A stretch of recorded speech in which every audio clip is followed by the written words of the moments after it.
आज शांति निकेतन की दहलीज पर वो महामिलन हुआ है जिसकी उम्मीद खुद मिहिर भी छोड़ चुका था। आखिर करण ने ऐसा क्या कह दिया कि बरसों से नफरत करने वाला गौतम खुद अपनी मां का हाथ थामकर घर ले आया। क्या भाइयों का यह हैंडशेक और तुलसी के कदम पड़ते ही पुराने सारे जख्म भर जाएंगे? तो चलिए जानते हैं आज के इस दिलचस्प एपिसोड में आखिर क्या कुछ हुआ। तो आज के एपिसोड की शुरुआत एक बेहद भावुक सफर से होती है। गौतम अपनी मां तुलसी को गाड़ी में बिठाकर शांति निकेतन की ओर ले जा रहा होता है। इधर तुलसी की गोद में उसके प्यारे ठाकुर जी की मूर्ति होती है और उसकी आंखों में नमी होती है।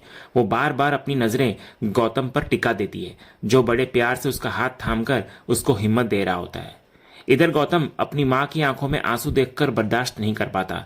वो आगे बढ़ता है और धीरे से उसके आंसू पोंछने लगता है। तभी तुलसी के दिलो दिमाग में वो पुराना वक्त ताजा हो जाता है जब गौतम ने एक बार टूट कर कहा था कि उसे अपनी मां की बहुत जरूरत है, वो थक चुका है। तो आज वही बेटा उसका सबसे बड़ा सहारा बनकर खड़ा होता है। इधर तुलसी के चेहरे पर एक सुकून भरी मुस्कान आ जाती है। यह सिर्फ एक सफर नहीं बल्कि माँ बेटे के रिश्ते की नई शुरुआत है। वहीं दूसरी तरफ शांति निकेतन में करण अचानक चिल्लाता हुआ आता है और मिहिर को जोर जोर से पुकारने लगता है। पूरा परिवार जमा हो जाता है और पूछता है कि क्या हुआ, लेकिन करण बिना कुछ कहे मिहिर को स्टडी रूम से बाहर ले आता है और सबको गेट पर आने का इशारा करता है। जैसे ही सब लोग बाहर आते हैं, सामने का नजारा देखकर हैरान रह जाते हैं। गेट पर तुलसी खड़ी होती है, हाथों में ठाकुर जी की मूर्ति लिए। उसके बगल में गौतम खड़ा होता है। इधर मिहिर की खुशी का ठिकाना नहीं रहता, लेकिन वो हैरान भी होता है कि तुलसी और गौतम एक साथ कैसे आए। तभी इधर करण फ्लैशबैक में चला जाता है। हमें दिखाया जाता है कि उसने गौतम को फोन किया था और विनती की थी कि वो कॉल ना काटे। इधर गौतम ने ताने मारे कि करण के पास उसका नंबर भी है, ये सरप्राइज है। लेकिन करण ने हार नहीं मानी और कहा कि उसे माँ पापा के बारे में बहुत जरूरी बात करनी है।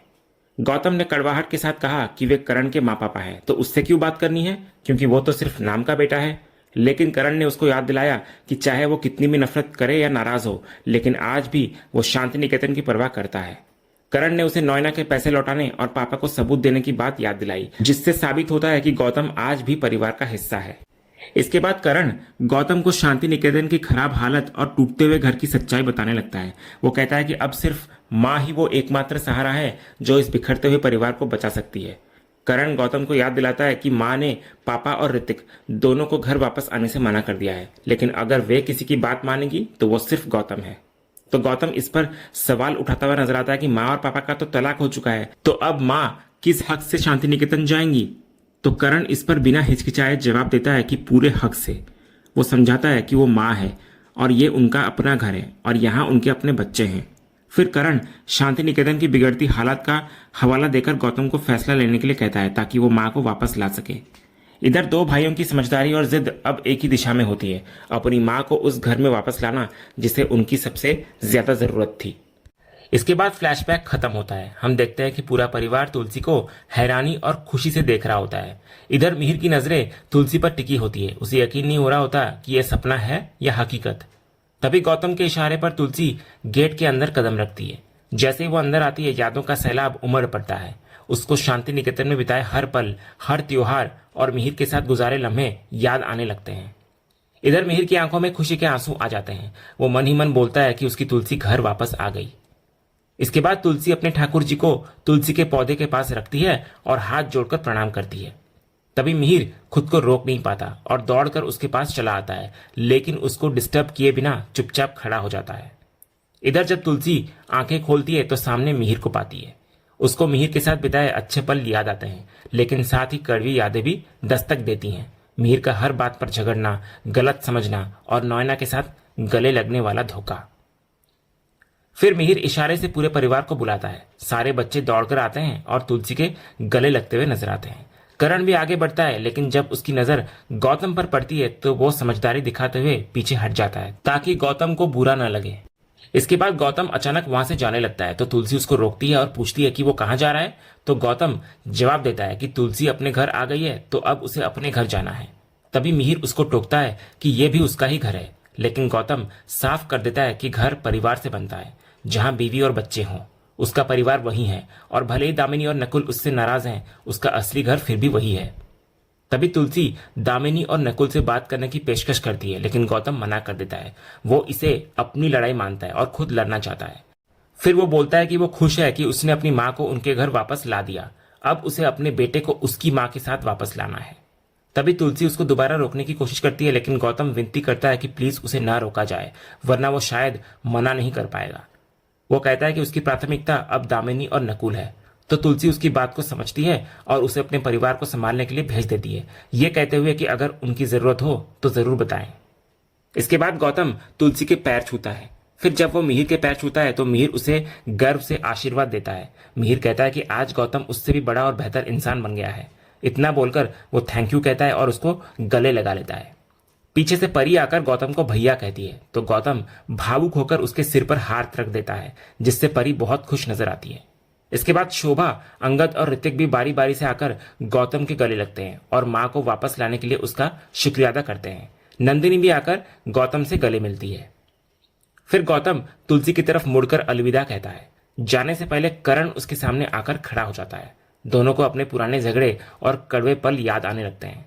तभी करण दोस्ती का हाथ आगे बढ़ाता है तो गौतम भी अपना हाथ आगे बढ़ाकर करण से हाथ मिलाता है और तुरंत वहां से निकल जाता है।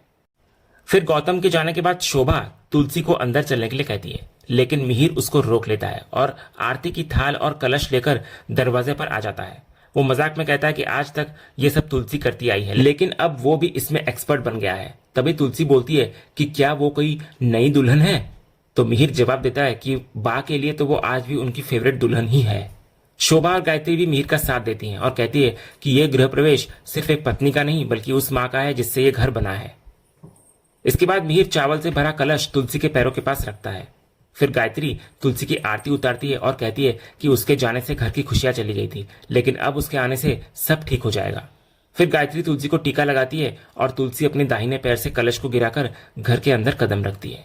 जैसे तुलसी अंदर आती है उसकी आंखों के सामने पुराने पल तैरने लगते हैं, कैसे वो अकेले इस पूरे घर को संभाला करती थी। फिर वो घर के हर कोने को निहारती है और पूछती है कि दीवार पर लगी ठाकुर जी की तस्वीर कहाँ गई। तो मिहिर उसको कहता है कि सब बदल गया है, लेकिन अब उसके आने से सब सही हो जाएगा। इसके बाद तुलसी घर के मंदिर में जाती है जहां ठाकुर जी की मूर्ति एक लाल कपड़े से ढकी हुई होती है। वो कपड़ा हटाती है और अपने साथ लाए ठाकुर जी को वहां स्थापित करती है। वहीं दूसरी तरफ बाहर मिहिर सूखे हुए तुलसी के पौधे में पानी डालता है और मंत्र पढ़ता है। इधर अंदर तुलसी मंदिर को पहले जैसा सजा देती है और पूजा करने लगती है। पीछे खड़ी गायत्री शोभा से कहती है कि तुलसी के वापस आने से घर में जान आ गई है। ऐसा लग रहा है जैसे घर की दीवारें भी सांसें लेने लगी है। उसे बा के समय जैसा महसूस हो रहा होता है। फिर तुलसी ठाकुर जी के सामने हाथ जोड़कर प्रार्थना करती है। वो मन ही मन माफी मांगती है कि उससे और उसके परिवार से सेवा में जो भी भूल हुई हो उसे क्षमा करे। वो मानती है कि आज भी ठाकुर जी का आशीर्वाद उन पर बना हुआ है, यही उनकी सबसे बड़ी कृपा है। अगले सीन में तुलसी बच्चों के साथ एक प्यारी सी क्लास ले रही होती है। वो अलग अलग शेप के थेपले लेकर आई होती है और बच्चों से उनके नाम पूछ रही होती है। गरिमा स्क्वायर बोलती है, टिम्सी ट्रायंगल और माधवी सर्कल बोलती है। तुलसी सबको शाबाशी देते हुए थेपले बांटती है, लेकिन जब अक्षय की बारी आती है तो वो थोड़ा अटकता है, लेकिन तुलसी की हेल्प से रेक्टेंगल बोलता हुआ नजर आता है।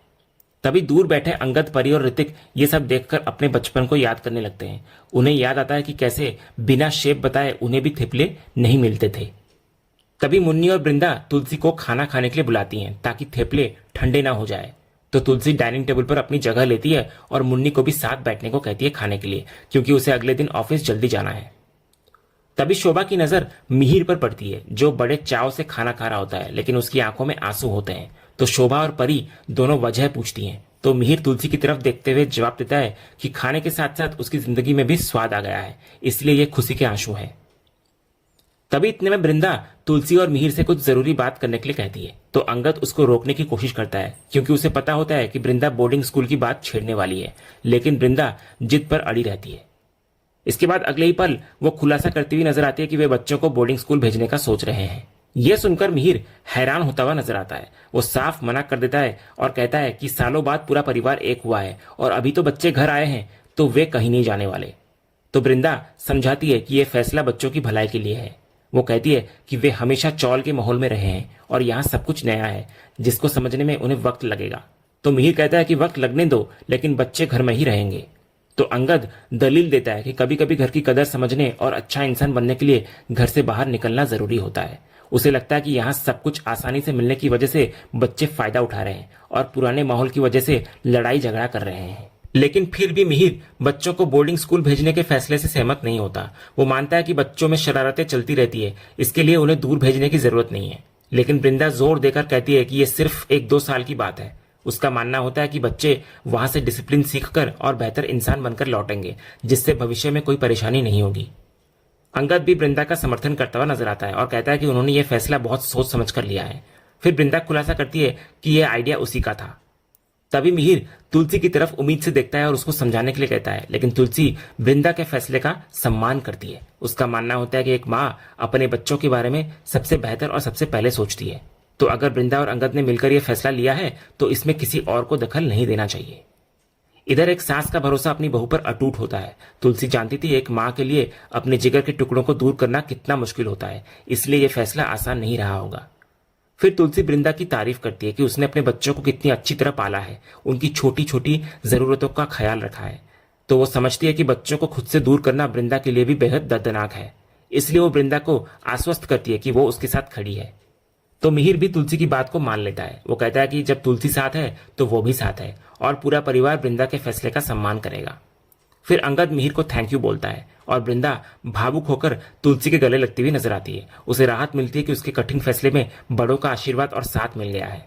इधर परिवार का समर्थन ही सबसे बड़ी ताकत होती है। वृंदा के आंसू बता रहे थे कि यह फैसला भले ही कड़वा हो, लेकिन अपनों के साथ ने इसे थोड़ा आसान बना दिया है। और इसी समझदारी, भरोसे और एक नए मोड़ के साथ यह एपिसोड यहीं खत्म होता है। तो दोस्तों, आज का ये एपिसोड और इसका अपडेट आपको कैसा लगा, अपनी राय हमें कमेंट बॉक्स में जरूर बताएं। अगर आपको आज का ये वीडियो पसंद आया हो तो वीडियो को लाइक करें, शेयर करें और हमारे चैनल को सब्सक्राइब करके बेल आइकन जरूर दबाएं, ताकि क्योंकि सांस भी कभी बहुती के अगले धमाकेदार एपिसोड का अपडेट आपको सबसे पहले मिले। धन्यवाद।